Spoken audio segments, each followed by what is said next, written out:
किसी ने नहीं कहा कि ड्राई डॉकिंग नहीं होनी चाहिए। 5 साल बाद ड्राई डॉकिंग होती है, नहीं कि 15 साल में किसी दिन रैंडमली कर लो, 5-5 साल में ड्राई डॉकिंग होती है। उसका किसने मना किया है?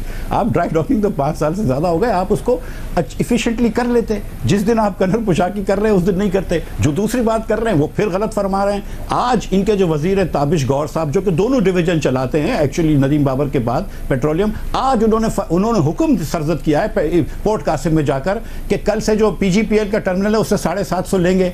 उनको कहा है कि 750 मिलियन क्यूबिक फीट आप रोज की रीगैसिफाई करें। तो नैब का मसला क्या हो गया? आर्बिट्रेशन का मसला क्या हो गया? कल से तो करेंगे आप आज बोल रहे हैं कि हमारा साहब क्या ऐसा है? ये जो कह रहे हैं, मैं इन्फॉर्मेशन दे रहा हूं। साहब काफी सारी बातें हो जाएंगी, इसका जवाब लेने दें, क्योंकि नहीं मैं मुझे अगर काइंडली मुझे इसका जवाब लेने दें। जी हमारा साहब क्या ऐसा है, क्योंकि असद उमर साहब ने भी जुमेरात के दिन एक टॉक शो में कहा कि वजीर पावर ने, जो कि आप हैं, उन्हें यकीन दहानी कराई है कि दूसरे टर्मिनल से 750 MMCFD आएगी, और ये कह रहे हैं कि ताबिश गौर ने भी आज जाके कहा है।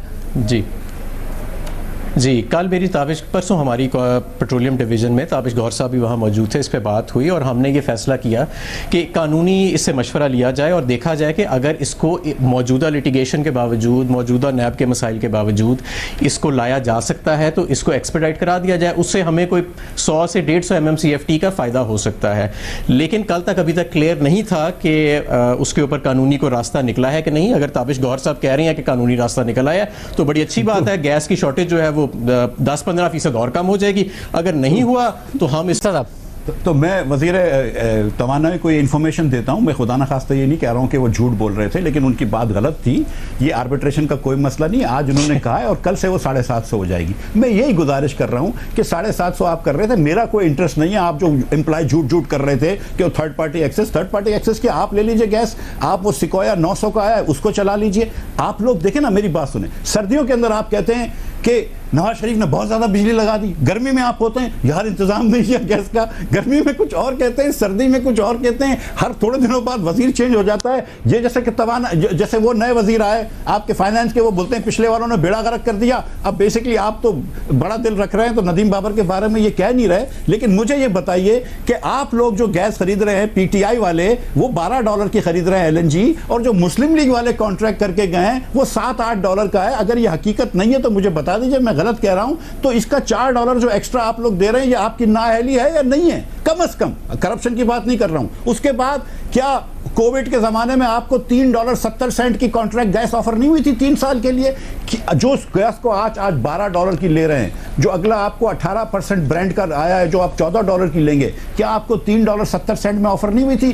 क्या उसने नहीं कहा था कि कतर के कॉन्ट्रैक्ट भी हम तो आपको $3.70 में दे देंगे? तो क्यों नहीं लिया था आप लोगों ने? किसकी कोताही थी वो, या वो करप्शन था? आज क्यों मुझे बताइए कि बिक्की का प्लांट बंद है, आज क्यों हेलमोर का प्लांट बंद है? ये तो चलते हैं ना गैस से। आप कहते हैं कि आप गैस का पूरा इस्तेमाल कर रहे हैं। शहजाद के शो में आपने जाके कहा कि आप गैस का पूरा इस्तेमाल कर रहे हैं। मई के अंदर आपने 2928 गीगावाट आवर्स बनाए, जो कि तकरीबन 4300 मेगावाट बनता है प्लांट चल रहे हों, जबकि आपके पास 5400 मेगावाट के LNG के प्लांट्स हैं। 3600 जो हम लगा के गए, प्लस 4 सिस्टर्स के 900 हैं, प्लस नंदीपुर है वो भी आज पूरा नहीं चला रहे, प्लस रोश है। आप लोग तो प्लांट भी नहीं चला पा रहे। आपका रोज आए दिन जो है वो गुद्दू पावर बंद हो जाता है, आप उसकी मेंटेनेंस नहीं कर सकते। आप लोग से एक पाइपलाइन लग नहीं सकती है। रशिया की पाइपलाइन का हम कॉन्ट्रैक्ट साइन करके गए थे, आप उसके ऊपर कोई काम नहीं कर सके। 5 इन्वेस्टर्स इंक्लूडिंग एक्सॉन मोबिल, दुनिया की सबसे बड़ी कंपनी, और ready to invest in Pakistan LNG, खुद से कोई गवर्नमेंट गारंटी नहीं, कोई कंपनी गारंटी नहीं, वो आज तक नहीं आए। और पूछ लीजिए कि क्या दास्तान है करप्शन की पोर्ट कासिम में। हमाद भाई भी जानते हैं इस बात को। मुझे